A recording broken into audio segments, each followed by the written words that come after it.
The wheelchair hit the porch with a thud that echoed through the storm. Noah froze his hand still on the door, staring at the woman drenched before him. Designer clothes, ruined mascara streaking down her pale cheeks, diamond ring catching what little light escaped from his living room. "Please," she whispered, voice cracking. "I need help." But it was what she asked 3 hours later, standing in his kitchen doorway at 2 a.m., that would change everything. "Is there space in your bed?" His answer. It wasn't what anyone expected. Not her controlling fiancé, and certainly not the family who'd built her gilded cage. Drop a comment with your city below. I want to see how far this story travels. And if you're new here, hit that subscribe button, because what happens next will leave you speechless. The rain came down in sheets that Thursday night, the kind of storm that turned Asheville's quiet streets into rivers. Noah had just gotten Lily to bed after their nightly ritual, 3 stories, 2 glasses of water, and 1 promise that the thunder couldn't hurt her. He'd kissed her forehead, smoothed down her braids, and pulled her door halfway closed, the way she liked it. He was headed to his workshop when the knock came. Not a polite tap, a desperate pounding that made his heart jump. Noah's hand went to the baseball bat he kept by the door, old habit from his years alone, but when he peered through the peephole, he saw her. A white woman in a wheelchair, soaked to the bone, her hand raised to knock again. He opened the door. "Please," she said before he could speak. "I need help." Her voice was cultured, educated, but there was something raw underneath it. Fear, maybe. Or exhaustion. Her silk blouse clung to her skin, ruined. Her blonde hair hung in wet ropes around her face. But it was her eyes that stopped him, blue fierce, and fighting back tears she refused to let fall. "My car broke down about a mile back," she continued, words tumbling out fast. "My phone's dead. I saw your light and I—" She stopped, swallowed hard. "I'm sorry. I know it's late. I just need to call someone." Noah looked past her at the storm, then back at her face. Every instinct told him to be careful. A stranger at his door, his daughter asleep upstairs. But something in her desperation felt real.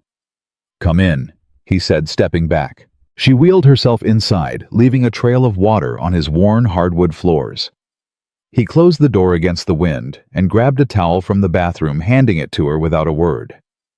"Thank you," she said, pressing it to her face. "I'm Ava. Ava Moreno." "Noah." He didn't offer his last name. "Phone's in the kitchen." She followed him through the small living room, past Lily's toys scattered on the rug, past his work boots by the stairs, past the life he'd built with his own 2 hands. He watched her take it all in, saw something flicker across her face. Judgment, pity. He couldn't tell. The kitchen was warm, the overhead light casting everything in yellow. He gestured to the phone on the wall, an old landline he'd kept because cell service was spotty out here, and busied himself making coffee while she dialed. "Marcus." Her voice changed when someone answered. Colder, more controlled. "It's me.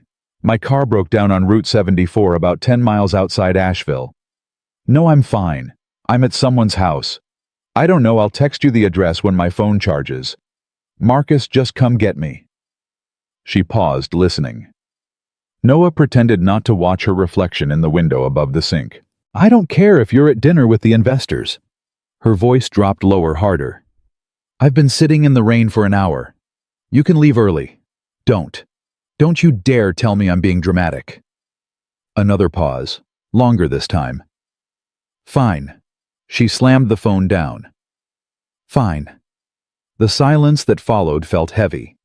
Noah poured 2 cups of coffee, slid one across the counter to her. She stared at it like she'd forgotten what coffee was. "He's not coming," she said finally. It wasn't a question she wanted answered. "I heard." "Important dinner. Can't leave." Her laugh was bitter. "Of course he can't." Noah sipped his coffee. Said nothing. He'd learned a long time ago that sometimes people just needed space to fall apart in their own way. Ava wrapped her hands around the mug, but didn't drink. "I'm sorry.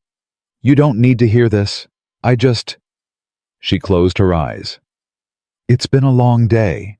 "You look like you could use more than coffee," Noah said. I've got leftover soup, real food. I couldn't.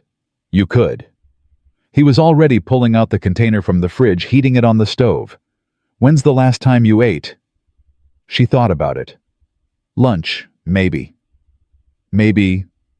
I had 3 bites of a salad during a conference call. She watched him move around the kitchen. Does that count?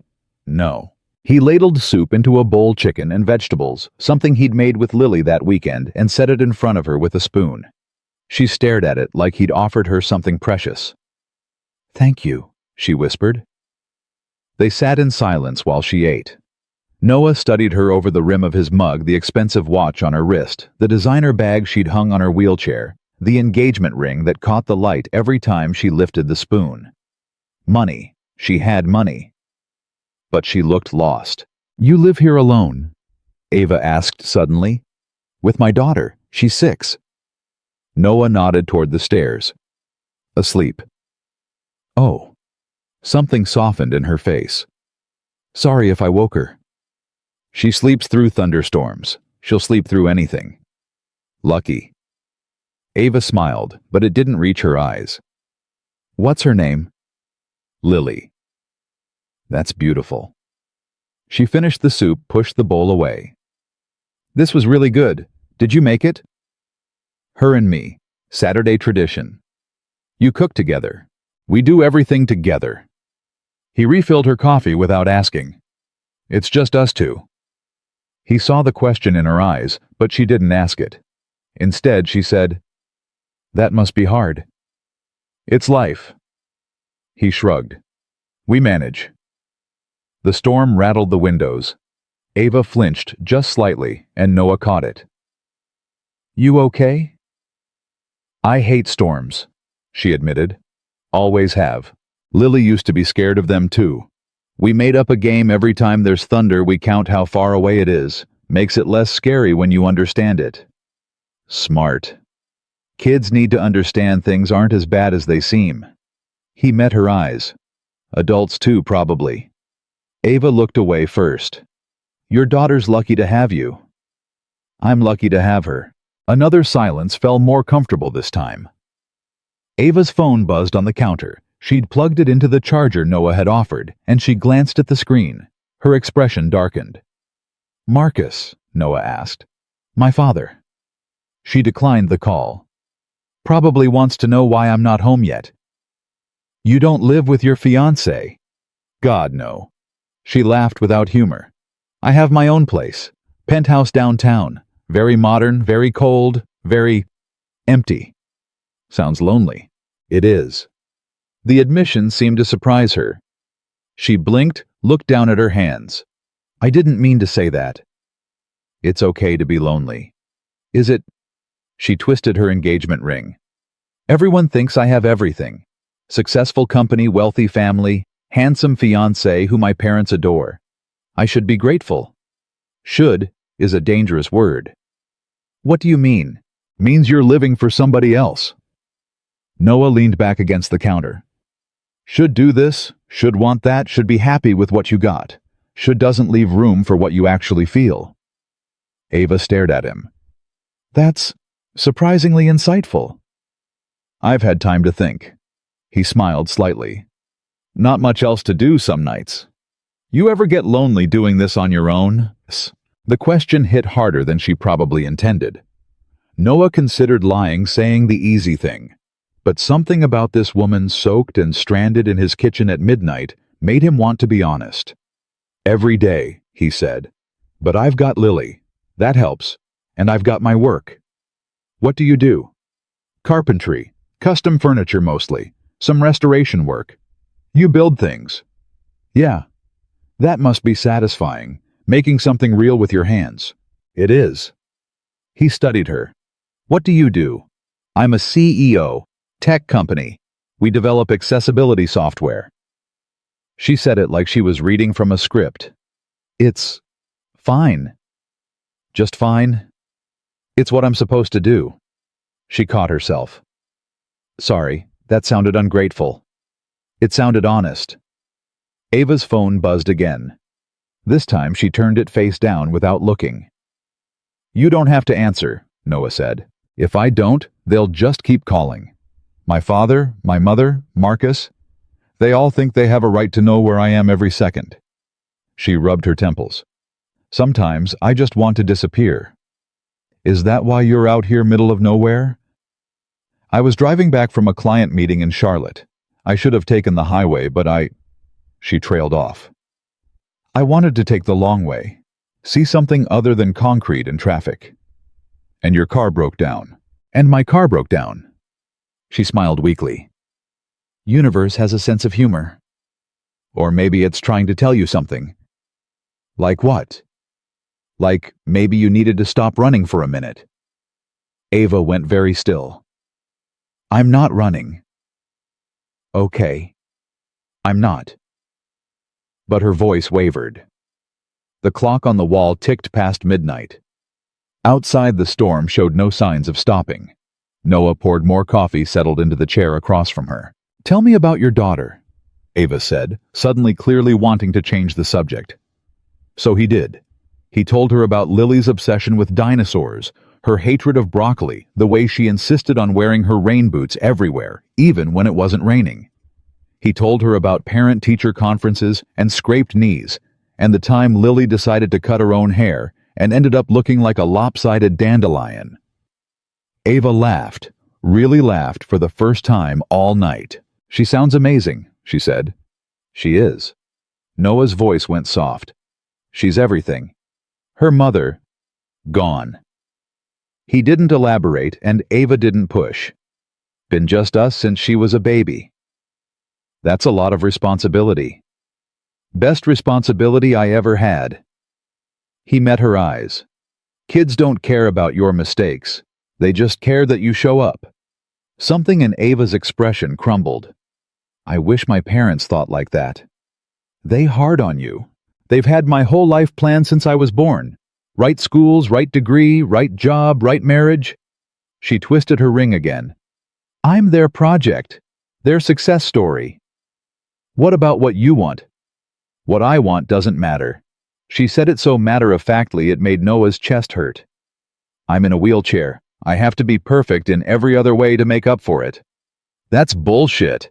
Ava's eyes widened. Excuse me? You heard me. That's bullshit. Noah leaned forward. Being in a wheelchair doesn't mean you owe anybody perfection. Doesn't mean you have to live their life instead of yours. You don't understand. Maybe I don't, but I know what it's like to feel like you're not enough.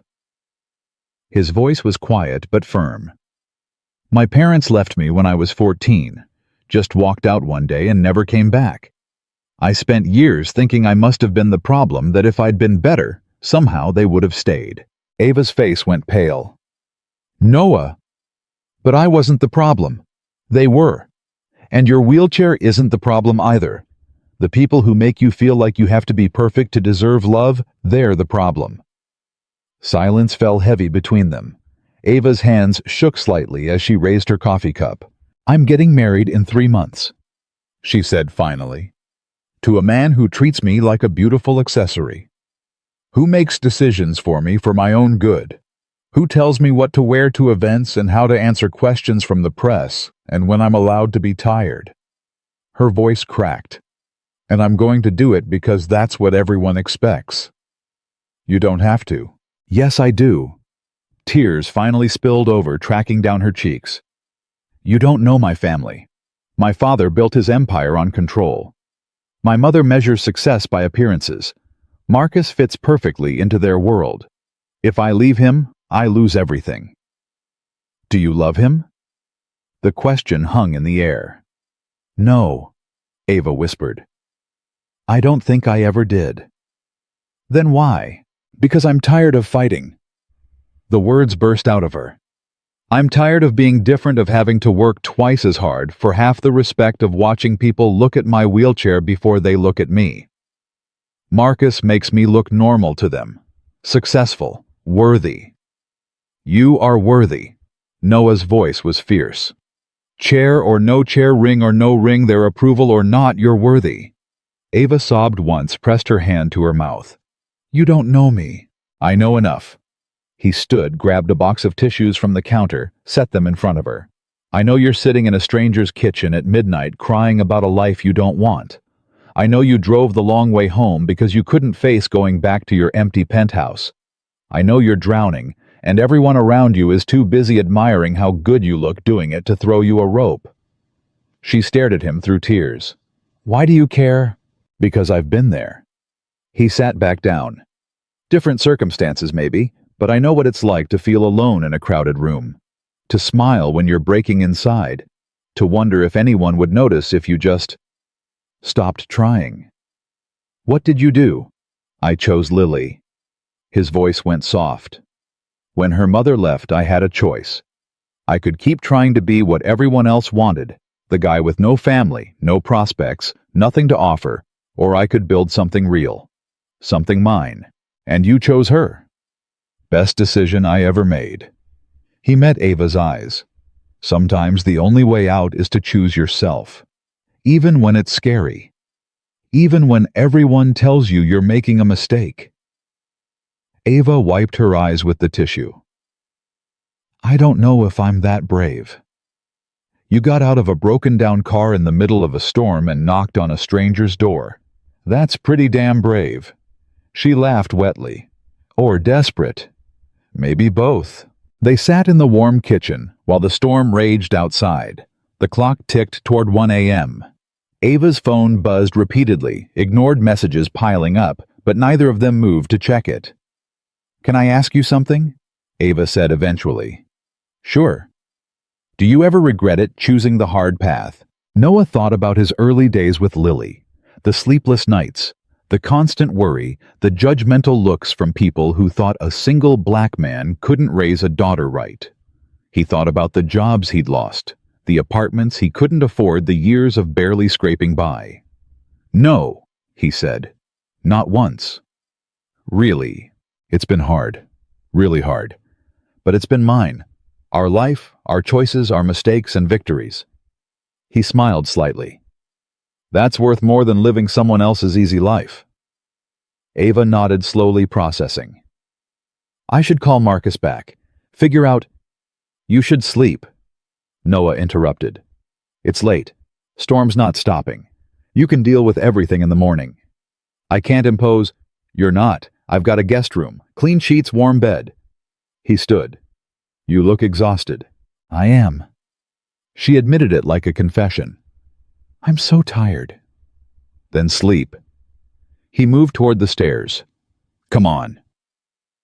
Ava followed him up the old house, had a small elevator he'd installed when he bought it something for resale value that now felt serendipitous. The guest room was simple, but clean, a double bed with a handmade quilt, a dresser, a window overlooking the backyard. There's towels in the bathroom, Noah said. Help yourself to whatever you need. Thank you. Ava's voice was thick with emotion. Really, for everything. Get some rest. He started to leave, then paused in the doorway. Ava, yeah, whatever you decide tomorrow about Marcus, about your family, about your life, make sure it's your choice, not theirs. She nodded, unable to speak. Noah closed the door softly behind him. But at 2 a.m., unable to sleep, he found her standing in the hallway outside his bedroom door. The storm had quieted to a steady rain. Her hair was damp from a shower, wearing one of his old t-shirts she must have found. She looked younger somehow, vulnerable. I'm sorry, she whispered. I couldn't sleep. The room is great, I just... She stopped, started again. Is there space in your bed? Noah's heart stopped. What? Not like that, she added quickly, face flushing. I don't want to be alone right now. Please. He should have said no. Should have offered her the couch, more coffee, anything else. But something in her voice, the raw need, the desperate honesty reminded him of every night he'd spent alone, wondering if anyone would ever see past his walls. Yeah, he said, stepping back. There's space. Ava climbed into the bed, slowly settling on the far edge, like she was afraid to take up too much space. Noah stayed on his side, a canyon of mattress between them. The rain drummed steadily against the roof. Neither of them spoke for a long moment. Thank you, she finally whispered into the darkness. You don't have to keep thanking me. I do, though. He heard her shift, could sense her looking at him even though he couldn't see her face. Most people wouldn't let a stranger into their home, into their bed. Most people aren't as lonely as I am, Noah said before he could stop himself. The confession hung there. He waited for her to say something polite, something that would let them both pretend he hadn't just exposed himself like that. Instead, she said, "Me too. You've got everyone. I've got people who need things from me. That's different." Her voice was soft, honest, in the way only darkness allows. My father needs me to be the success story. My mother needs me to be the perfect daughter. Marcus needs me to be the beautiful, accomplished wife who makes him look good. But nobody just needs me. Lily needs me, Noah said. But yeah, I get it. Sometimes need isn't the same as want. When's the last time someone wanted you? Ava asked. Not what you could do for them, just you. Noah had to think about it. The answer depressed him. I don't know. Long time. Yeah. She was quiet for a moment. Me too. They lay there in the silence, two strangers who had somehow stumbled into telling each other the truth. Noah could hear her breathing steady and calm now. The panic from earlier had left her. Can I tell you something? Ava's voice was barely above a whisper. Anything. I've been planning my escape for 6 months. The words tumbled out like she'd been holding them in forever. I have money in an account Marcus doesn't know about. I have a lawyer on retainer. I have a plan to dissolve the company partnership with my father. I've been ready to run for half a year. What's stopping you? Fear. Simple. Honest. Devastating. What if I'm wrong? What if I leave and realize I had it good, and I'm just ungrateful? What if I end up alone and miserable, and everyone was right about me needing them? Or what if you leave and finally figure out who you are without them? Noah countered. What if you're amazing, and you just never got the chance to find out? That's a big what if. So is staying. He turned onto his side, facing her in the darkness. You're gambling either way. At least one bet is on yourself. He heard her breath catch. How do you do that? Do what? Make everything sound so simple. It's not simple. It's terrifying. Noah's voice dropped. But I'd rather be terrified and free than comfortable and trapped. Is that what you think I am trapped? Ooh, I think you knocked on a stranger's door in the middle of a storm because you couldn't face going home. Yeah, I think you're trapped. Ava was quiet for so long he thought maybe he'd gone too far. Then she said, You're right. I'm sorry. No, you're right. She sounded almost relieved. I am trapped. I've been trapped for so long I forgot what freedom felt like, until tonight. Tonight. Sitting in your kitchen eating soup, talking about nothing and everything. Her voice cracked slightly. That's the first time in years I've felt like a person. Not a CEO, not a disability advocate, not someone's fiancé or daughter. Just a person. Noah felt something shift in his chest. You can be that here, if you want. For how long? Until morning, until Marcus comes. There was bitterness in her voice now. Then I go back to being Ava Moreno, the inspiring CEO who overcame her disability to build an empire. Back to pretending I chose any of this. You don't have to go back. Yes, I do. Why? Because I don't have anywhere else to go. The words exploded out of her. You don't get it, Noah. My whole life is built on their foundation. My company, my apartment, my reputation, it's all connected to my family, to Marcus. If I leave, I don't just lose them. I lose everything I've worked for. Did you work for it, though? Noah asked quietly. Or did they build it and put your name on it? The question hit like a physical blow. He heard her sharp intake of breath. That's not fair, she whispered. Maybe not. But is it true? Silence, long and heavy and damning. I started that company, Ava said finally, but there was no conviction in it. It was my idea. Okay. It was. I wanted to make technology accessible. I wanted to help people like me. I believe you. But my father funded it, and Marcus handles all the partnerships, and my mother manages my public image. Her voice got smaller with each admission. I'm the face. That's all I am. The face. Noah reached out in the darkness, found her hand. She grabbed onto him like he was the only solid thing in a spinning world. Then build something new, he said. Something that's actually yours. I don't know how. You learn, you try, you fail, you try again. He squeezed her hand. That's what I did with Lily. I didn't know how to be a dad. I didn't know how to raise a daughter. I just knew I had to try. And if I fail, then you fail. At least you'll fail at something you chose. Ava's grip tightened on his hand. I'm so tired of being strong. Then don't be, not tonight. Noah's thumb traced circles on her palm. Tonight you can just be tired.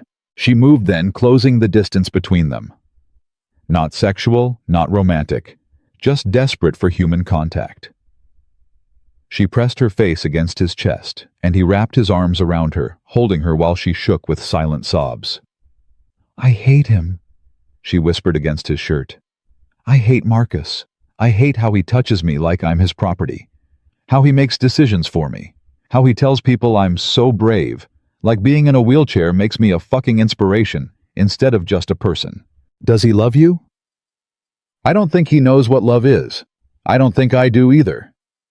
She pulled back enough to look at him, though they could barely see each other in the darkness. What does it feel like, real love? Noah thought about Lily's sticky hands on his face, her laugh when he spun her around, the way she trusted him completely, absolutely, without question. It feels like coming home, he said, like safety. Like someone seeing all your broken parts and staying anyway. I've never had that. Yes, you have. You just didn't recognize it because it didn't come with conditions. He brushed hair from her face. Real love doesn't ask you to be perfect. It just asks you to be real.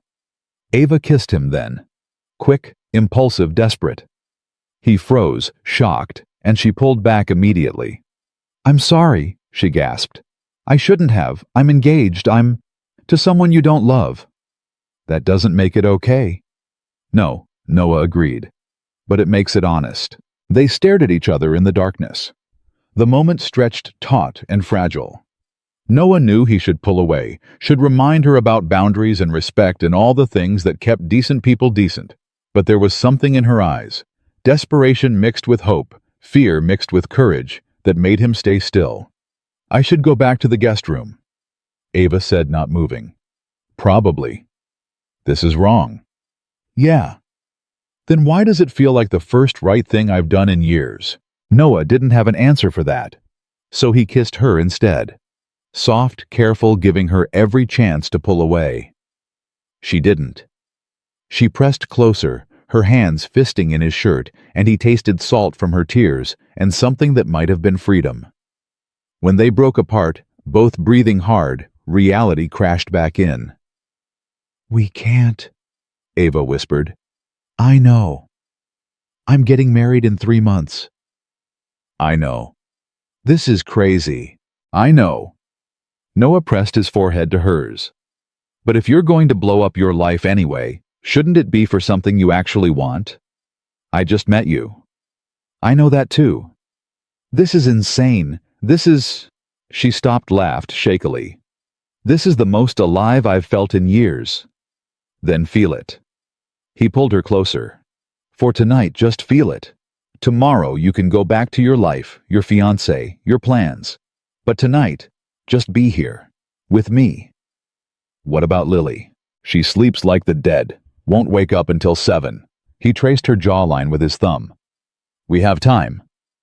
This is a mistake, Ava said, but she was already pulling him closer. Probably. They made love slowly, carefully, like they were both afraid of breaking something precious. Afterwards, they lay tangled together, her head on his chest, his hand in her hair. The rain had stopped. Dawn was still hours away. Noah. Her voice was small. Yeah. What happens now? He didn't have a good answer. I don't know. I should leave Marcus. Probably. I should tell my parents I'm done living their life. Yeah. I should take control of my company or sell it or, I don't know, burn it down and start over. If that's what you want. She lifted her head to look at him. What about you? What do you want? Noah thought about his quiet life, his simple routine, the walls he'd built to keep people out and pain at bay. He thought about how easily this woman had slipped through his defenses, how good it felt to let someone in. I want you to choose yourself, he said honestly, whatever that looks like. Even if it doesn't include you. The question hurt, but he answered it anyway. Even then. Ava's eyes filled with tears again. Why are you so good? I'm not. I'm just tired of pretending. He wiped her tears with his thumb. Tired of being alone. Tired of wondering if anyone will ever see me and decide I'm worth the trouble. You are worth it, she said fiercely. You and Lily both. You're worth everything. So are you. She kissed him again, softer this time, sweeter. When she pulled back, she was smiling through tears. I'm going to leave him, she said. Marcus, I'm done. You sure? No, but I'm going to do it anyway. She took a shaky breath. And then I'm going to figure out who I am without everyone telling me who to be. That's brave. That's terrifying. Can be both. They lay there as the darkness slowly gave way to gray pre-dawn light. Noah knew he should be thinking about consequences, about what this meant, about how to explain a strange woman in his bed if Lily woke up early. But all he could focus on was the weight of Ava in his arms, the way she fit against him, like she'd always belonged there. When Lily wakes up, Ava said quietly, what are you going to tell her? The truth, that you needed help and I helped you. He paused. What are you going to tell Marcus? That it's over, that I'm keeping the ring to pay for my lawyer. Her voice hardened. That he can tell my parents whatever story makes him look good. I don't care anymore. They'll fight you. Let them. She sat up, pulling his shirt around her. I've been fighting all my life. At least now I'll be fighting for something I want. Noah sat up too, reached for her hand. You don't have to do it alone. I barely know you. I know, but the offer stands. He meant it. You want someone in your corner who isn't going to try to control you or fix you or make you into something you're not. I'm here. Ava stared at him for a long moment. Why? Because last night, when you showed up on my porch, soaking wet and desperate, I saw myself. Different circumstances, different struggles, but the same look in your eyes. Like you were drowning and nobody noticed. He squeezed her hand. I noticed. I noticed you too. She leaned forward, kissed him gently. The way you talk about Lily. The way you move through your life like you built it with your own hands because you did. The way you listen like you actually hear me instead of just waiting for your turn to talk. That's just being decent. That's being rare. She stood, started gathering her clothes. I should shower, get dressed, face the world. Ava, she turned back. Whatever happens next, whatever you decide, you're stronger than you think. I hope you're right. She smiled, but it was shaky. Because I'm about to find out. She disappeared into the bathroom. Noah heard the shower start, heard her moving around, heard the small sounds of someone pulling themselves together. He got up, made the bed, tried to prepare himself for whatever came next. His phone buzzed on the nightstand. 6 a.m. He had an hour before Lily woke up. An hour to figure out how to explain this, to process what had happened, to understand what it meant. But when Ava emerged from the bathroom dressed in her rumpled clothes from yesterday, hair wet and face clean of makeup, she looked different. Lighter somehow, like she'd shed something heavy in the night. Coffee, Noah offered. God, yes. They went downstairs together. The house felt different in the morning light, less like a sanctuary and more like a crossroads. Noah made coffee while Ava checked her phone, her face growing grimmer with each notification. 37 missed calls, she said. 15 from Marcus, 20 from my father, 2 from my mother. She set the phone down. I should call them. Should you? I need to tell them it's over, before I lose my nerve. Noah poured 2 cups, slid one to her. You want privacy? No. She grabbed his hand. Stay. Please. So he stayed while she called Marcus first. Watched her face harden as she told him it was over, that she was keeping the ring, that he could spin whatever story he wanted, but she was done. Heard her voice shake when Marcus got angry, heard it steady when he tried to guilt her, heard it go cold when he threatened her. Tell my father whatever you want, she said finally. I'll be telling him the same thing. Goodbye, Marcus. She hung up. Her hand was trembling. 1 down, Noah said quietly. 2 to go. She dialed her father, put it on speaker. Ava. Her father's voice was sharp, controlled. Where the hell have you been? Marcus said you broke down somewhere and spent the night with some stranger. Tell me he's exaggerating. He's not. Ava's voice was steady now. My car broke down. A man named Noah helped me. I spent the night at his house. Are you insane? Do you have any idea how that looks? I don't care how it looks. Silence, then dangerously quiet. What did you say? I said I don't care. I'm done caring what things look like, Dad. I'm done living my life for appearances. Ava, you're overtired. You're not thinking clearly. I'm thinking clearly for the first time in years. Her hand found Noah's gripped tight. I'm leaving Marcus. The wedding is off. Like hell it is. Do you have any idea how much we've invested? I don't care about your investment. The words burst out of her. I don't love him. I never did. And I'm not marrying him so you can merge your companies and look good at the country club. You're being dramatic. Marcus is good for you. He takes care of you. He treats me like a pet. Ava was shaking now. He makes decisions for me, talks over me, acts like my wheelchair makes me incompetent. And you let him because he makes you look progressive and caring. That's not fair, Ava. None of this is fair. You've controlled my whole life, my education, my career, my relationships. You even picked out my goddamn apartment. Tears streamed down her face, but her voice never wavered. I'm done. I'm taking control of my life, starting now. If you do this, you'll lose everything. The company, your reputation, your family, then I'll lose it. She looked at Noah as she said it. I'd rather have nothing and be free than have everything and be trapped. You're making a mistake. Maybe, but it's my mistake to make. She took a breath. I'll be sending you my resignation from the company next week. My lawyer will be in touch about dissolving our partnership. Ava, wait. She hung up, set the phone down, started laughing and crying at the same time. I did it, she gasped. Oh my God, I actually did it. Noah pulled her into his arms, held her while she shook. You did it. I'm free. She pulled back, eyes wild and bright. I have nothing and I'm free. You have yourself. I have myself, she repeated like she was testing the words. Holy shit, Noah, I have myself. They stood there in his kitchen as the sun rose higher.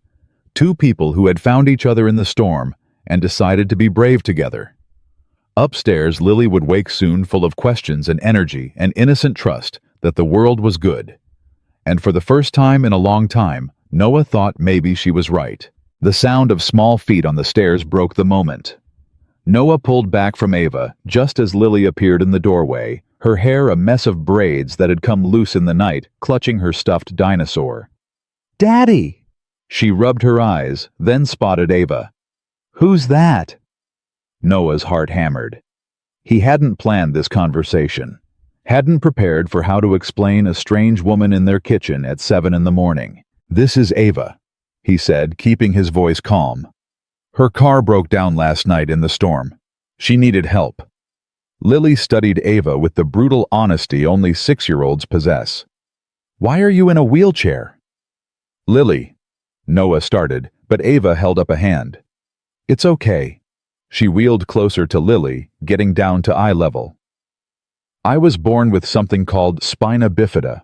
It means my legs don't work the same way yours do, so I use a wheelchair to get around. Does it hurt? Sometimes, but mostly I'm just used to it. Ava smiled. I've been in a chair my whole life. It's just part of who I am. Lily considered this. Can I touch it? Sure. Lily ran her hands over the wheels, fascinated. It's shiny. I keep it clean, Ava said. Want to see something cool? She spun the chair in a tight circle, then popped a small wheelie. Lily's eyes went huge. Whoa, can you teach me that? Maybe when you're older. Ava laughed and Noah felt something in his chest crack open. Right now I bet you're hungry. Your dad tells me you guys make breakfast together on Saturdays. It's not Saturday, Lily said seriously. It's Friday. You're right, my mistake. Ava looked at Noah. What do you usually do on Friday mornings? Pancakes, Lily announced. Daddy makes the best pancakes. Sometimes he makes them shaped like dinosaurs, but they mostly look like blobs. Hey, Noah protested. They look like dinosaurs. They look like blobs, Daddy. Ava was trying not to laugh. Well, I'd love to try a blob dinosaur pancake if that's okay. Lily turned to Noah. Can she stay for breakfast? The question was so simple, so innocent. Can she stay? Like it was that easy. Like the world outside wasn't waiting to tear Ava apart for her choices, like they had all the time in the world. If she wants to, Noah said. I want to, Ava said quietly. Very much. So they made pancakes. Lily insisted on helping, which meant flour ended up everywhere, and the first batch burned while Noah was distracted, explaining to Ava how the griddle worked. But Lily laughed, and Ava smiled, and for a brief, perfect moment, they felt like something that could be real. These are really good blobs, Ava said, drowning her pancake in syrup. See, Daddy? She thinks they're blobs too. Traitor, Noah muttered, but he was grinning. Lily chattered through breakfast about school, about her friend Emma, who could do a cartwheel about the book they were reading about space. Ava listened like every word mattered, asked questions, laughed in all the right places. Noah watched them interact and felt something dangerous bloom in his chest. Hope. But reality came crashing back when Ava's phone rang. She glanced at the screen, and her face went pale. It's my mother, she said. Noah looked at Lily. Hey, kiddo, why don't you go brush your teeth and get dressed? We've got to leave for school in 30 minutes. But I want to stay with Ava. Now, Lily. Something in his tone made her listen. She slid off her chair, gave Ava a shy wave, and trudged upstairs. Noah waited until he heard her door close before turning back to Ava. You don't have to answer it. Yes, I do. Ava took a shaky breath. She'll just keep calling. She answered. Put it on speaker. Ava Marie Moreno. Her mother's voice was ice. What have you done? Good morning to you too, Mother. Don't you dare take that tone with me. Your father called me at 6 in the morning, absolutely beside himself. He said you've lost your mind. I've found it, actually. Ava's hand was shaking, but her voice stayed steady. For the first time in years. You've thrown away your engagement. You've humiliated Marcus, humiliated us. Do you have any idea what people are going to say? I don't care what people say. Well, you should. Her mother's voice rose. We have a reputation, Ava, a standing in this community, and you've just destroyed it over some childish tantrum. This isn't a tantrum. This is me finally standing up for myself. Standing up for yourself. You're in a wheelchair, Ava. You need people to stand up for you. The words hung in the air like poison. Noah saw Ava flinch, saw her eyes fill with tears. He reached across the table and took her hand. I need people to stand beside me, Ava said quietly. Not for me. There's a difference. This is about that man, isn't it? The one you spent the night with. Your father told me some carpenter with a child living in the middle of nowhere. Is that what you want? To throw away everything we've built for you so you can play house with some... Don't. Ava's voice cracked like a whip. Don't you dare talk about him like that. You don't know him. You don't know anything about him. I know he's not Marcus. I know he's not suitable. Marcus treated me like a trophy. He made decisions for me, controlled me, talked over me at every opportunity. And you let him because he made you look good. He took care of you. I don't need someone to take care of me." Ava was crying now, angry tears streaming down her face. "I need someone to see me as an equal, as a partner, as a human being instead of a project or a burden or an inspiration." "You're being dramatic." "I'm being honest." Ava's voice broke. "For once in my life, I'm being honest about what I want. And if you can't accept that if you can't support me in this, then I don't know what we're doing here." "What you're doing is making a mistake."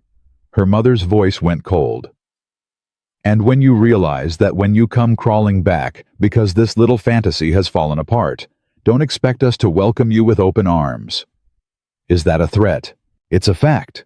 You walk away from this family, from Marcus, from everything we've built. You walk away alone. No company, no trust fund, no safety net. Is that what you want?" Ava looked at Noah. He squeezed her hand, nodded. Whatever she decided, he was with her. "Yes," Ava said. "That's exactly what I want." Her mother was silent for a long moment.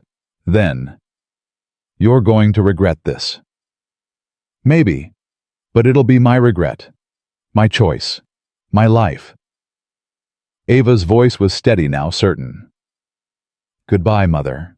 She hung up before her mother could respond. Set the phone down. Stared at it like she couldn't believe what she'd just done.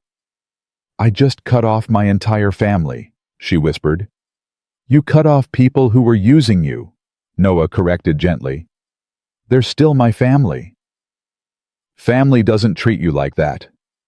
He thought of his own parents the way they'd left without a word. Blood doesn't make someone family. Love does. Respect does. I have nothing now. Ava looked at him, eyes red and swollen. "No job, no family, no fiancé, nothing. You have yourself. Is that enough?" "It's a start." Noah stood, pulled her into his arms. "And you have time. Time to figure out who you are without them telling you. Time to build something that's actually yours." "I'm scared." "Good. Being scared means it matters." He kissed the top of her head. "But you don't have to do it alone. Not if you don't want to." She pulled back to look at him. "What are you saying?" "I'm saying stay. Not forever, not in some fairy tale way. But stay for a while. Figure out your next move. Let me help you the way you let me help you last night." "Noah, I can't impose." "You're not imposing. I'm offering." He cupped her face in his hands. "I know it's fast. I know it's crazy. But last night felt right. This morning felt right. And I'm tired of pretending I don't want this just because it doesn't make sense. What about Lily?" "Lily already likes you. Did you see her face when you did that wheelie?" He smiled. "She's never seen anyone in a wheelchair before. You're like a superhero to her." "I'm not a superhero." "You stood up to your entire family. You walked away from everything you knew because it wasn't right. That sounds pretty heroic to me." Ava kissed him, then desperate and grateful and terrified. When she pulled back, she was smiling through tears. "Okay," she said. "Okay, I'll stay. For a little while." "Yeah. Yeah." She laughed shakily. "God help us both." The next few days were chaos. Ava's lawyer called with updates. Marcus was threatening to sue for breach of promise. Her father was trying to freeze her out of the company. Her mother was telling everyone who would listen that Ava had had a breakdown. The press got wind of it too. Tech CEO abandons fiancé for mystery man. Ava Moreno's fall from grace. The headlines were brutal. But through it all, Ava stood firm. She met with lawyers, signed papers, cut ties with ruthless efficiency. Noah watched her transform from the broken woman who'd knocked on his door into something harder, sharper, more certain. She moved into his guest room officially. Brought a few suitcases of clothes, her laptop, the things she'd managed to grab from her apartment before her father's lawyers could lock her out. It wasn't much, but it was hers. Lily adapted faster than Noah expected. She bombarded Ava with questions about the wheelchair, about her old job, about why she'd left her fiancé.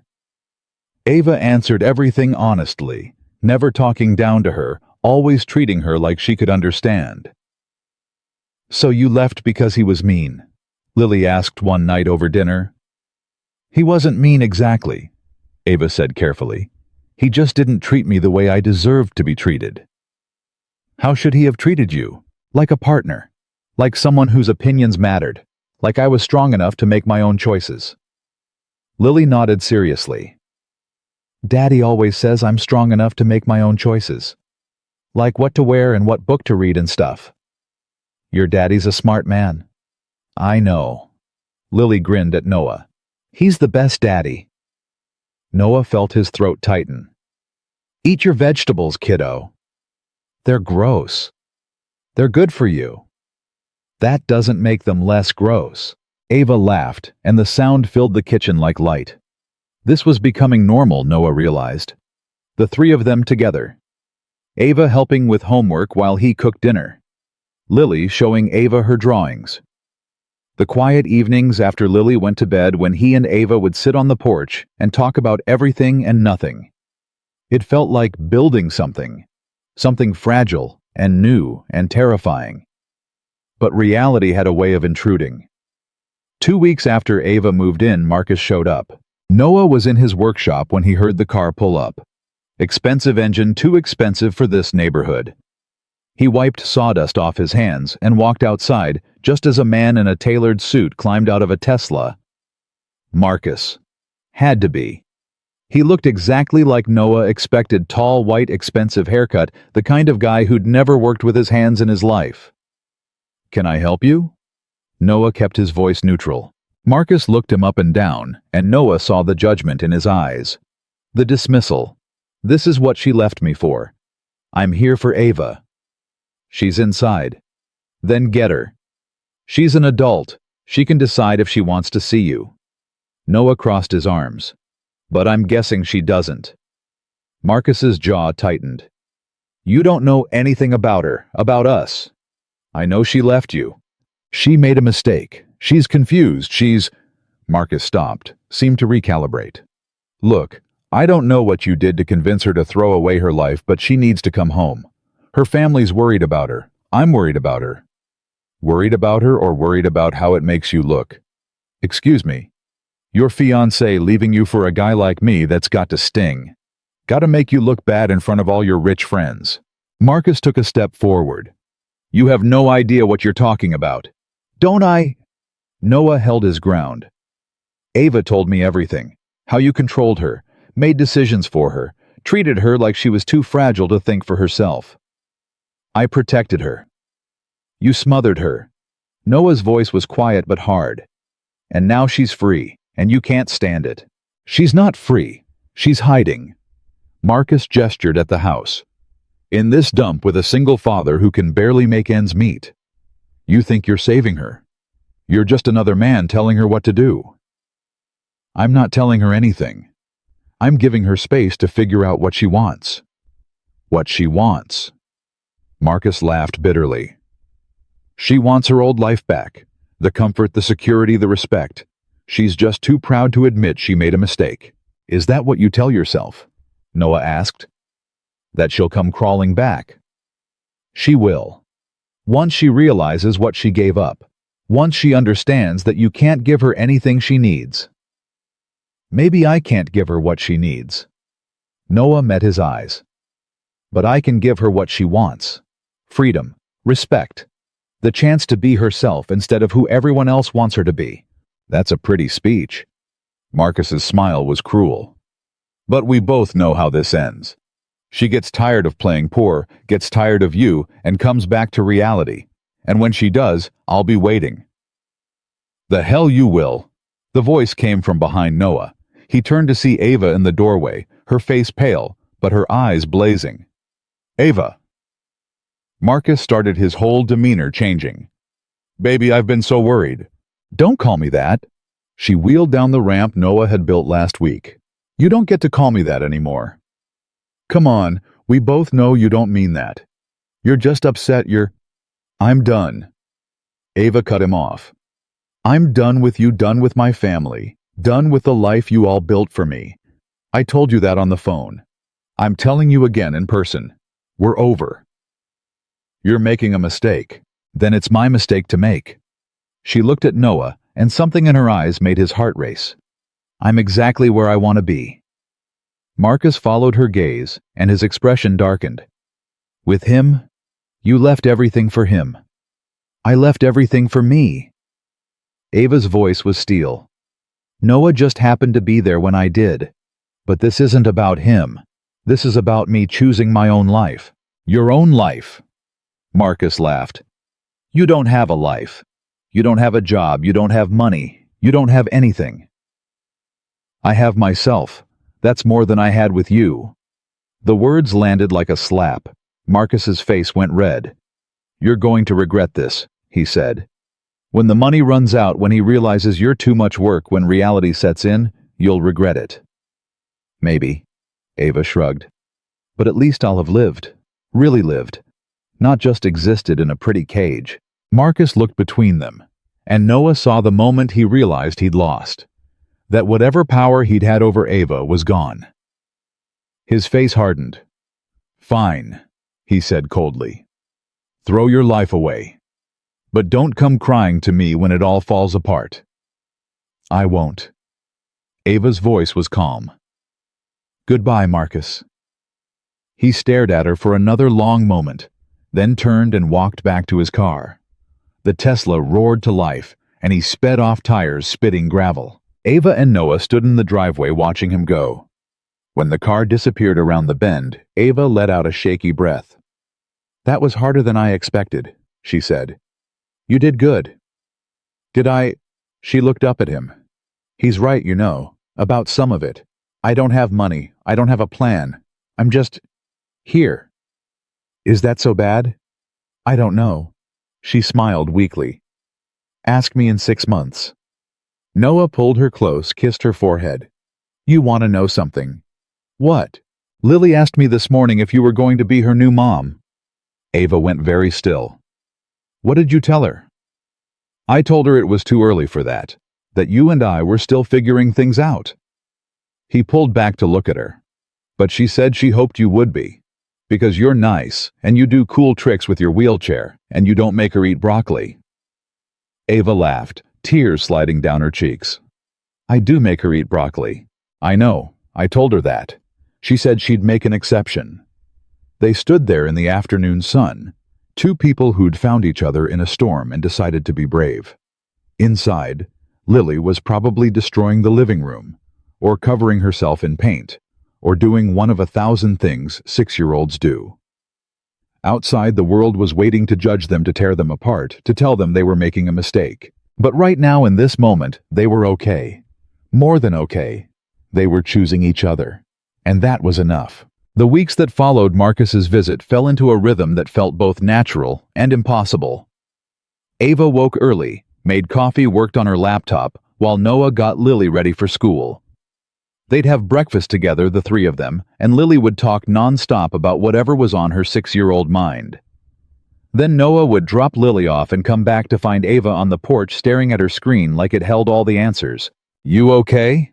He asked one morning, setting a fresh cup of coffee beside her. I'm trying to figure out what to do next. She rubbed her eyes. My lawyer says the company settlement will take months. Marcus is fighting every clause. My father's refusing to negotiate. What do you want to do? I don't know. She closed the laptop. I spent my whole life building that company, or at least I thought I did. Now I'm realizing I was just the face. They did all the real work. I don't even know if I'm good at anything. Noah sat down beside her. That's bullshit. Is it name one thing I can actually do? You survived your family. You walked away from everything you knew. You're sitting here broke and scared, and you haven't run back to them. He took her hand. That takes more strength than most people have. Strength doesn't pay bills. No, but it's a start. He paused. What did you actually like about the company before it became your father's project? Ava thought about it. The beginning, when it was just me and 2 developers in my apartment trying to build software that actually helped disabled people instead of just making able-bodied people feel good about themselves. Her voice softened. We made this app that helped people with limited mobility control their phones with eye movements. It wasn't profitable, wasn't sexy, but it worked. It helped people. So do that again. With what money? You've got the settlement coming. You've got your brain. You've got time. Noah squeezed her hand. Start small. Build something that matters to you. Not to your father, not to investors. To you. She looked at him for a long moment. You make it sound simple. It's not simple. It's terrifying. But so was leaving Marcus. So was cutting off your family. He smiled. You're good at terrifying. She laughed despite herself. That's not a skill people usually brag about. Maybe it should be. They sat in silence watching the morning sun filter through the trees. A car drove past too slow, the driver craning their neck to look at them. It had been happening more lately, people driving by, taking pictures, whispering. The story had spread. Disabled CEO leaves wealthy fiancé for single dad carpenter. The internet had opinions. They're staring again, Ava said quietly. Let them stare. Doesn't it bother you? Why would it? Noah shrugged. They don't know us. They don't know what we've been through to get here. Their opinions don't mean shit. I wish I had your confidence. You do. You just spent 20 years hiding it to make other people comfortable. He stood, pulled her up. Come on. I want to show you something. He led her to his workshop, a converted garage behind the house. She'd seen it from the outside, but never been inside. When he opened the door, she gasped. The space was full of half-finished furniture tools, hanging on every wall, sawdust coating the floor like snow. But what caught her attention was the rocking chair in the center of the room. It was beautiful, made of dark wood, with intricate carvings along the arms. You made this, she asked. For Lily, when she was a baby. He ran his hand over the smooth surface. I didn't know what I was doing. I'd never built furniture before, but I wanted her to have something I made with my own hands, something that would last. It's beautiful. It's flawed. See here. He pointed to a spot where the grain didn't quite match. And here this joint isn't perfect, but it works. It holds. Lily and I sat in this chair every night for 2 years while I read to her. Ava touched the chair, felt the love carved into every curve. Why are you showing me this? Because you think you need to be perfect to build something worthwhile. You don't. You just need to start, make mistakes, fix them, keep going. He met her eyes. This chair isn't perfect, but it's real. It's mine, and it did exactly what I needed it to do. She was crying again. Seemed like she was always crying these days, but these were different tears, hopeful tears. I want to build something, she said. Something real. Then build it. I don't know where to start. Start anywhere. Start small. Start messy. He pulled her close. Just start. That night after Lily was asleep, Ava pulled out her laptop and started writing. Not a business plan, not a pitch deck, just ideas. Problems she'd seen, solutions she could build, ways she could actually help people, instead of just performing help for cameras and investors. Noah worked beside her, sanding a piece of wood for a client's table.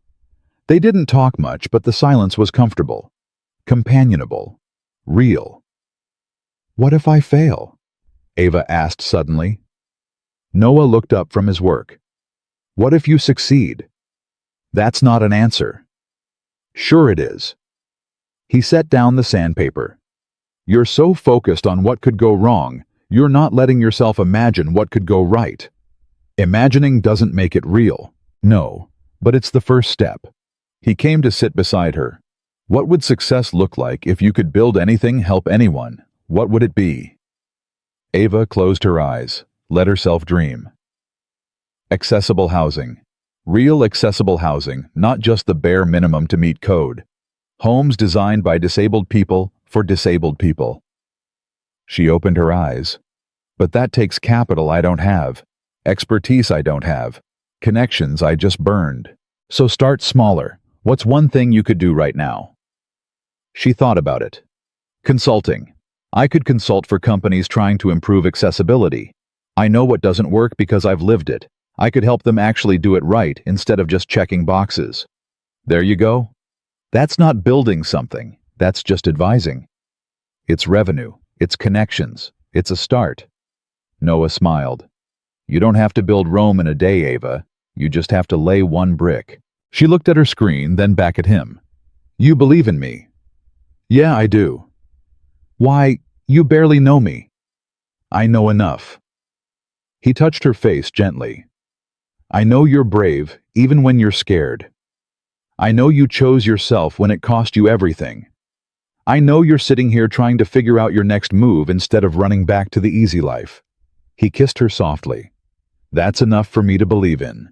She kissed him back deeper, more desperate. They made love right there on the workshop floor, surrounded by sawdust and tools and the smell of wood. Afterwards, lying in his arms on a pile of drop cloths, Ava laughed. This is insane, she said. What is this? Us? Everything? She traced patterns on his chest. A month ago, I was engaged to Marcus, running a company, living in a penthouse. Now I'm broke, homeless, sleeping with a man I barely know on his workshop floor. You're not homeless. You live here. Do I? She propped herself up on one elbow. We haven't talked about what this is, what we're doing. Noah's heart hammered. What do you want it to be? I don't know. I'm still figuring out who I am without everyone telling me. I don't know if I'm ready for something serious. Okay. Okay. Yeah. Okay. He pulled her back down against him. We don't have to label it. We don't have to know what it is. We just have to be honest about what it isn't. What isn't it? It isn't your old life. It isn't me trying to control you, or fix you, or make you into something you're not. He kissed the top of her head. It's just two people who found each other at the right time, however long that lasts. That's terrifying. Most good things are. They lay there until the cold drove them back inside. Upstairs, they checked on Lily, still asleep, covers kicked off like always. Noah tucked her back in, while Ava watched from the doorway. She's lucky to have you, Ava whispered. I'm lucky to have her. He closed Lily's door softly. She saved my life. Gave me purpose when I had nothing. Do you ever want more kids? The question caught him off guard. I haven't thought about it. Why, just wondering. Ava looked away. With Marcus, kids were off the table. He said my disability made pregnancy too risky, that we'd adopt when the time was right. But I always wondered if he just didn't want to deal with a pregnant, disabled woman. Would you want kids if you could? I can. Medically, I can. It would be high risk, but it's possible. She met his eyes. I always thought I would. Someday, when I found the right person. Noah's throat went tight. And now I don't know. I am 32, broke, living in someone else's house. Not exactly ideal timing. There's never ideal timing. He took her hand. My daughter was born when I was barely making rent, working 2 jobs, still grieving the woman who left us. Worst possible timing. Best thing that ever happened to me. You're good at that. At what? Making the scary things sound less scary. They're still scary. I'm just honest about it. They went to bed together, her in his arms, and Noah lay awake long after she fell asleep. He thought about the future, about what this could become, about the terrifying possibility that he was falling in love with a woman who'd crashed into his life like a storm. But morning came too fast, bringing reality with it. Noah was making coffee when his phone rang. Unknown number. He almost didn't answer, but something made him pick up. Is this Noah Williams? A woman's voice, professional and cold. Yeah. Who's this? My name is Patricia Moreno. I'm Ava's mother. Noah's blood went cold. What do you want? To talk. About my daughter. Patricia's voice was sharp. I assume she's there with you. What makes you think that? Please. The whole internet knows where she is. Someone posted pictures of you two on your porch last week. A pause. I want to meet you. Why? Because you've convinced my daughter to throw away her life, and I want to understand why. What you offered her that we couldn't. Another pause. I'm in Asheville. I can be at your house in 20 minutes. Ava won't want to see you. Then don't tell her I'm coming. Just give me 15 minutes of your time. If you really care about her, you'll hear me out. Noah's instincts screamed no, but curiosity won. Fine, 15 minutes. He hung up, immediately regretted it. Should he tell Ava wake her up, warn her? But Patricia had sounded desperate, not angry. Maybe she was finally ready to listen. 15 minutes later, a Mercedes pulled into his driveway. Patricia Moreno stepped out in designer clothes and perfect makeup, looking completely out of place. She was older than he expected, 50s maybe, with Ava's eyes and a mouth set in a hard line. Mr. Williams. She didn't offer her hand. Mrs. Moreno. It's Dr. Moreno, actually. But you can call me Patricia. She looked at his house with barely concealed disdain. This is where my daughter is living. This is my home, and yeah, she's here. I see. Patricia's gaze swept over him. May we speak inside? Ava's asleep. We can talk on the porch. They sat in the chairs where he and Ava had coffee every morning. Patricia looked uncomfortable, like the wood might contaminate her expensive clothes. I'll get to the point, she said. I want you to convince Ava to come home. No. Excuse me. I said no. This is her home now if she wants it to be. I'm not going to convince her to go back to people who treated her like a project. Patricia's eyes flashed. You don't know what you're talking about. Don't I? Ava's told me everything. How you and her father controlled every aspect of her life. How you pushed her into a relationship with a man who treated her like property. How you made her feel like her disability meant she owed you perfection. We protected her.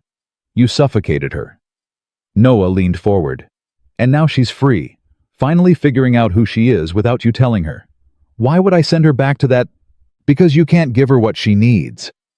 Patricia's composure cracked. You're a carpenter living paycheck to paycheck with a child to support. You think you can provide for Ava, give her the life she deserves. What life does she deserve? The one where she's miserable but comfortable, where she has everything except freedom. She had purpose, she had respect, she had a future. She had a cage. Noah's voice was quiet but hard. A pretty one, but still a cage. Patricia was silent for a moment. When she spoke again, her voice shook. Do you love her? The question stopped him cold. What? My daughter. Do you love her? Patricia's eyes were fierce. Or is this just some fantasy for you, playing savior to the poor disabled woman? I'm not playing anything. Then answer the question. Do you love her? Noah thought about Ava laughing with Lily, about her crying in his arms at 2 a.m., about the way she fought for herself even when she was terrified, about how she made his quiet house feel like home. Yeah, he said. I do. You've known her a month. I've known her long enough. Patricia studied him, and something in her expression shifted. She won't thank you for this. When the money runs out, when reality sets in, when she realizes what she gave up, she'll resent you. Maybe, but at least she'll have lived her own life first. That's not enough. It's everything. Noah met her eyes. You want to know why she chose me? It's not because I'm rich or successful, or because I can give her the life you think she deserves. It's because I see her as a person, not a project. Because I let her make her own choices even when they scare me. Because I'm not trying to fix her or save her or make her into someone else. That's a pretty speech. It's the truth. Noah stood. And if you really loved your daughter, you'd understand that. You'd support her instead of trying to control her. You'd let her go. I'm her mother. I'll never let her go. Then learn to hold her differently, with open hands instead of fists. The door behind them opened. Ava wheeled out her face, pale and shocked. Mother. Her voice cracked. What are you doing here? Patricia stood, something like grief crossing her face. Ava. Sweetheart, don't. Ava held up a hand. Don't call me that. You don't get to call me that after what you said. After how you treated me. I was worried. You were controlling. You've always been controlling. Ava's voice shook. Did you come here to drag me home, to tell me I'm making a mistake? I came to understand, to see what you chose over your family. I chose me, mother, not him, me. Ava looked at Noah, then back at Patricia. And yes, I chose him too, because he treats me like I'm strong enough to make my own choices, like my disability doesn't define my worth, like I'm a partner instead of a burden. You were never a burden to. Then why did you spend my whole life trying to fix me? Tears streamed down Ava's face. Every therapy, every surgery, every treatment you were trying to make me normal, like being disabled was something wrong with me that needed to be cured. We wanted you to have opportunities. You wanted me to be easier to deal with. Ava's voice broke. You wanted a daughter who didn't embarrass you, who didn't require accommodations, who fit into your perfect life without complications. Patricia's face crumpled. That's not true. Isn't it? Ava wiped her eyes. You pushed me toward Marcus because he made me look normal, because having a successful, able-bodied fiancé proved I could overcome my disability, like my worth was measured by his acceptance of me. I wanted you to be happy.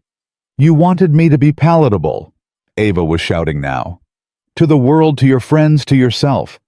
You never just let me be disabled. You made me perform normalcy my entire life. The silence that followed was devastating. Patricia stood there, tears running down her perfectly made-up face, looking lost. I'm sorry, she whispered. Ava, I'm so sorry. Ava stared at her mother, and Noah saw the war on her face, the child who wanted to believe the woman who knew better. Sorry doesn't fix 20 years of damage, Ava said quietly. I know, but I want to try. Patricia took a shaky breath. I want to understand. I want to support you if you'll let me. Why now? Why not when I called you? Why not when I told you I was leaving Marcus? Because I was scared. Patricia's voice broke. Because I thought I knew what was best. Because I've spent so long trying to protect you, I forgot to ask what you needed protection from. Ava looked at Noah. He nodded, a small gesture of support. Whatever she decided, he was with her. I need time, Ava said finally.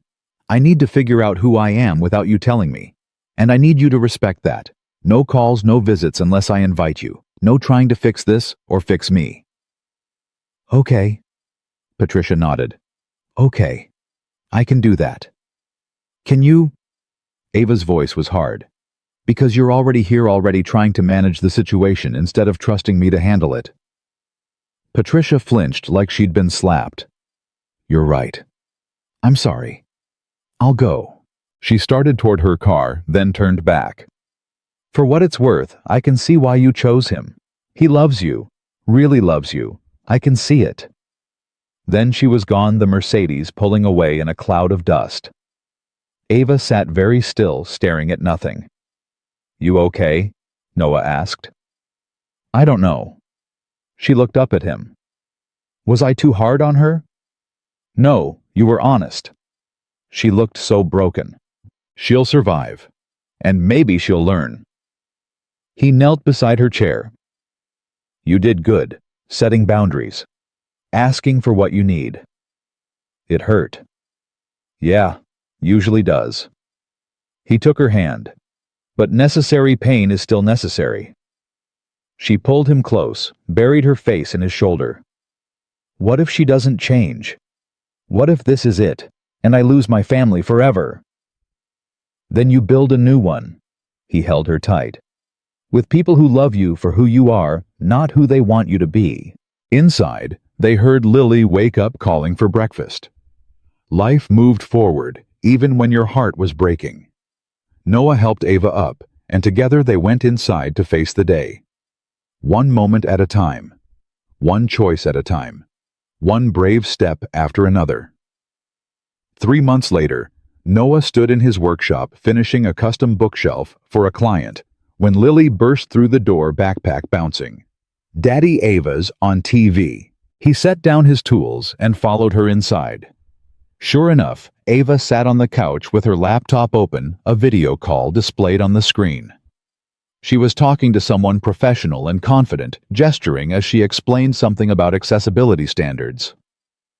"This is the consulting work," Noah asked when she finished the call. "Third client this week." Ava closed the laptop, grinning. Small companies, not much money yet, but they actually want to do it right, not just check boxes. That's amazing. It's a start. She wheeled over to where Lily was sprawling on the floor with her homework. "How was school, kiddo?" "Boring. Mrs. Peterson made us do fractions again." Lily made a face. "I hate fractions." "Fractions are important," Ava said. "That's what Daddy says." "You both sound like teachers." Noah laughed, headed to the kitchen to start dinner. He could hear Ava helping Lily with homework, their voices mixing in that easy way they'd developed. Like family. Real family. His phone buzzed. A text from his sister, or rather a woman claiming to be his sister. She'd found him through one of those DNA ancestry sites reached out 2 weeks ago. He'd been ignoring her messages, not ready to deal with the family that had abandoned him. But today, looking at Ava and Lily together, he felt something shift. Maybe it was time to stop running from his past. He texted back, "Can we talk?" The response came immediately. "Yes, please. I've been looking for you for years." They set up a call for the weekend. Noah pocketed his phone, hands shaking slightly. Ava appeared in the doorway. "You okay?" she asked. "My sister wants to talk, the one who found me." "That's good, right?" "I don't know. She was just a kid when they left, 8 years old. Not her fault." He ran a hand over his face. "But she's part of them. Part of the people who abandoned me." Ava wheeled closer. "She reached out. That means something. Or it means they want something. Maybe. But maybe she just wants to know her brother." Ava took his hand. "You don't have to forgive them. But you could hear her out. See what she has to say." "When did you get so wise?" "I learned from this guy I know. Single dad makes terrible dinosaur pancakes, gives good advice." She smiled. "You might have met him." He kissed her slow and deep until Lily's voice interrupted from the other room. "Gross. No kissing in the kitchen." They broke apart laughing. This was life now. Real messy, complicated, beautiful life. Saturday came too fast. Noah sat on the porch with his phone while Ava took Lily to the park, giving him privacy. He dialed his sister's number, heart pounding. "Noah." Her voice was tentative, hopeful. "Is it really you?" "Yeah, it's me." She started crying immediately. "I've been looking for you for 10 years, since I turned 18. I hired investigators, searched records posted on forums. I couldn't find you anywhere. I changed my name. After they left." He'd taken his mother's maiden name, severed that last tie. Didn't want to be found. "I understand. I do. But Noah, I need you to know I didn't want to leave you. Mom and Dad, they just packed us up one day and said we were moving. I didn't know they were leaving you behind until we were already gone." "How did you not know?" "I was 8. They told me you were staying with a friend, that you'd join us later. I believed them." Her voice broke. "I asked about you every day for months. They kept saying you were coming soon. By the time I realized the truth, we were in Arizona, and I was too young to do anything." Noah felt something crack in his chest. "You asked for me, every single day. I cried myself to sleep for a year." She took a shaky breath. "They wouldn't talk about you, wouldn't tell me why. I thought maybe you'd done something terrible, but I couldn't believe that. You were my big brother. You taught me to ride a bike." The memory hit him like a fist. Teaching Sarah to ride, holding the back of her seat, running beside her until she found her balance. She'd been 6. He'd been 12. A lifetime ago. "Sarah," he said, and his voice cracked on her name. "You remember?" "Of course I remember." Tears burned his eyes. "You were my little sister." "I still am. If you'll let me be. She paused. I know I can't fix what they did. Mom and Dad they're not good people, Noah. I haven't talked to them in 5 years. But I wanted to find you, to tell you I'm sorry, to know you're okay. I'm okay. I've got a daughter. Lily. She's 6. You're a dad. Sarah's voice filled with joy. Oh my God, I'm an aunt. Yeah, you are. Can I meet her? Meet you. I know it's a lot to ask, but I'm in Charlotte, just 2 hours away. I could drive up just for coffee, just to see your face again. Noah thought about Ava's mother, about second chances and building bridges. Yeah, you can meet us. They set a date for the following weekend. When he hung up, he sat there for a long time processing.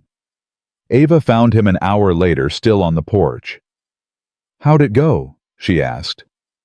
She didn't know. My parents never told her they were leaving me behind. She thought I was coming later. He looked at Ava. She's been looking for me for 10 years. Are you going to see her? Next weekend. Here, if that's okay. He paused. I want her to meet Lily. Meet you. Me? Ava looked surprised. You're part of this. Part of us. Noah pulled her close.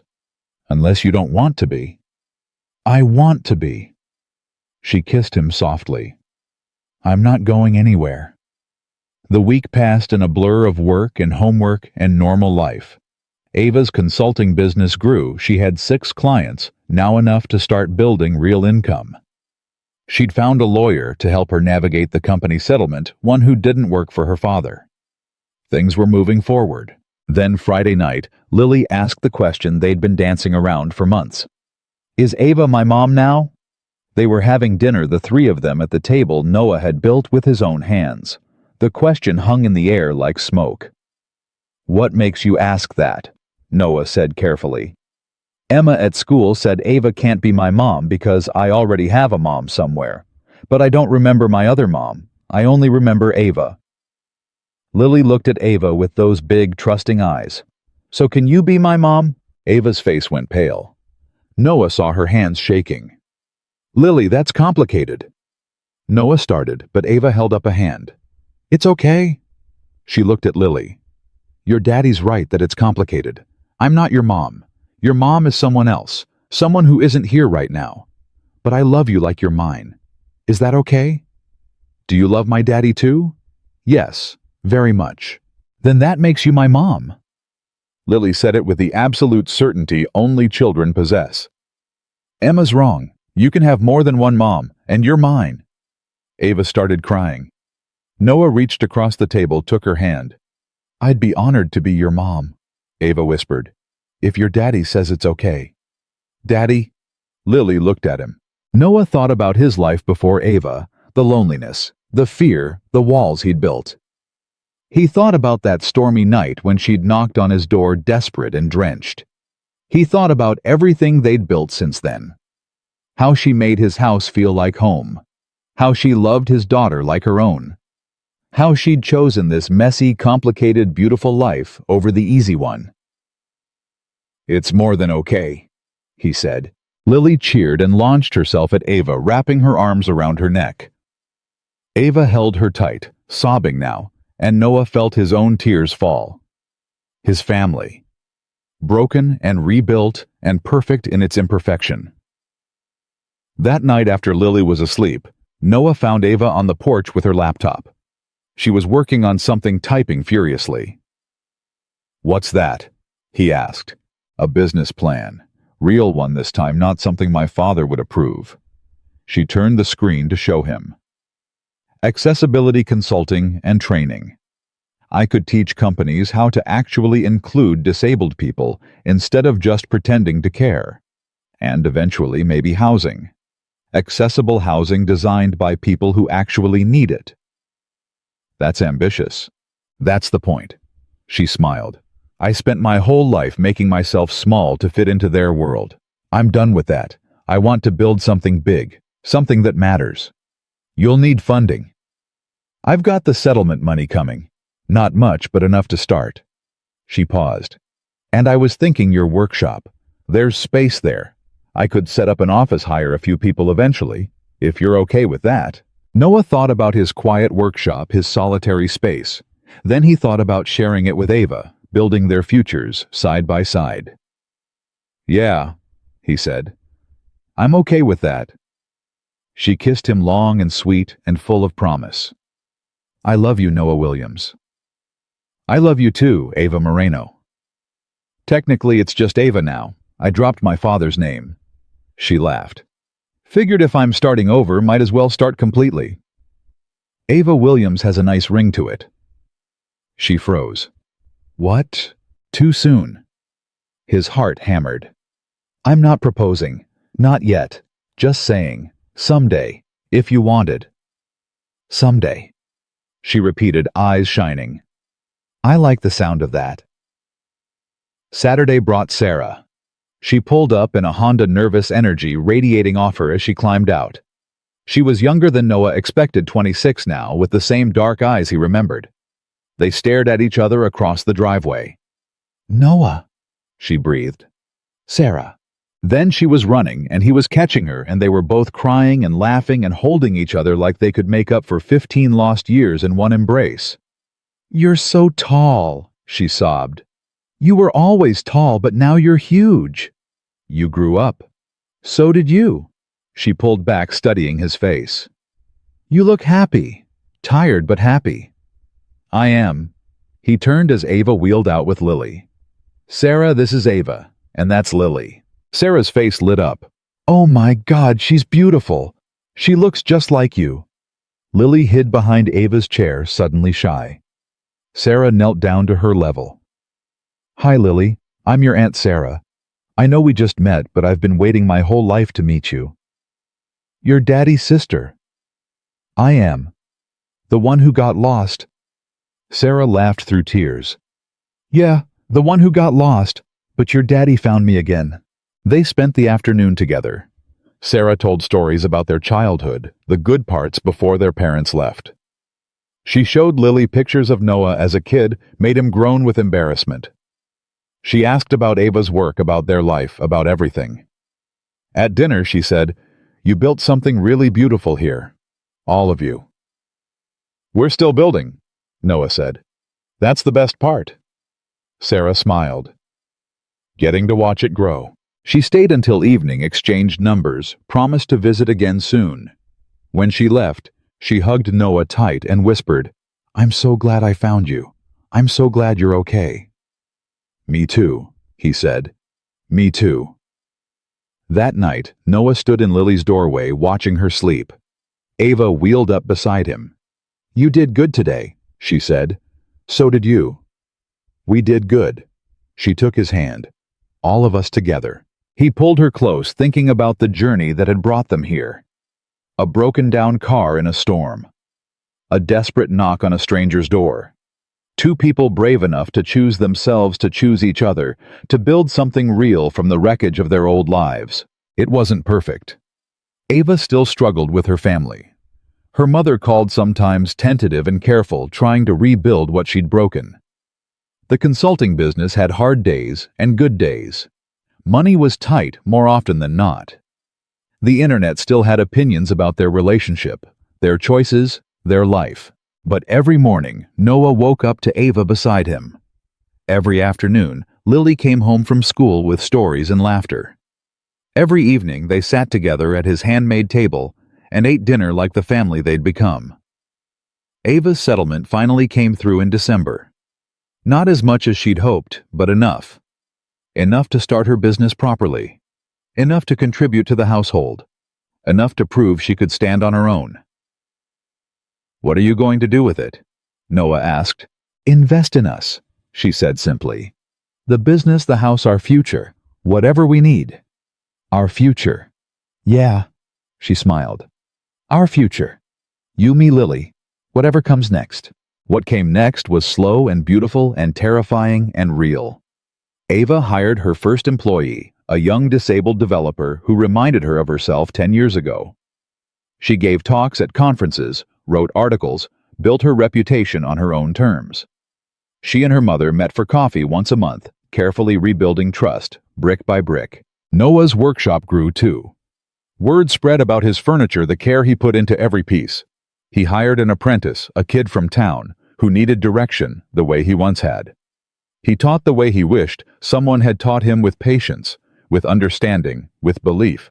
And Lily thrived, surrounded by adults who showed her that love looked like honesty, like bravery, like choosing each other every single day. 1 year after that stormy night, Noah took Ava back to where it all started. The stretch of road where her car had broken down, where she'd made the choice to knock on a stranger's door instead of sitting in the rain waiting for Marcus to save her. "Why are we here?" she asked. "Because I want to ask you something." He knelt down beside her wheelchair. "A year ago you asked if there was space in my bed. I said yes, but what I should have said was, there's space in my life, in my heart, in my future." He pulled out a simple ring handmade from wood and silver in his workshop. "Is there space in yours for me, for this life we've built?" Ava was crying, laughing, nodding all at once. "Yes, God, yes. There's always been space for you." He slipped the ring on her finger, and she pulled him up to kiss her, and they held each other on the side of the road where it all began. "We're crazy," she said against his lips. "Probably. This is insane. A year ago I didn't even know you existed. And now I can't imagine existing without you." She kissed him again. "You and Lily, you're my home. You're ours too." They drove back to their house. Not his house anymore, but theirs, where Lily was waiting with Sarah, who'd come for the weekend to babysit. When they walked in engaged, Lily shrieked with joy and Sarah cried happy tears, and they all celebrated the beautiful, messy, imperfect life they'd built together. That night, Noah sat on the porch with Ava beside him, Lily asleep upstairs, Sarah in the guest room. He thought about the journey that had brought them here, all the pain, all the fear, all the brave choices that had led to this moment. "No regrets?" he asked Ava. She looked at him, at the ring on her finger, at the house full of love they'd created from nothing. "Not a single one," she said. "This is exactly where I'm supposed to be." And it was. Not because it was perfect, not because it was easy, but because it was real. Because they'd chosen it. Because they'd chosen each other. Because sometimes the best things in life start with a storm, a broken down car, and the courage to knock on a stranger's door and ask for help. Sometimes the best things start with a simple question: is there space in your bed? And sometimes the answer changes everything.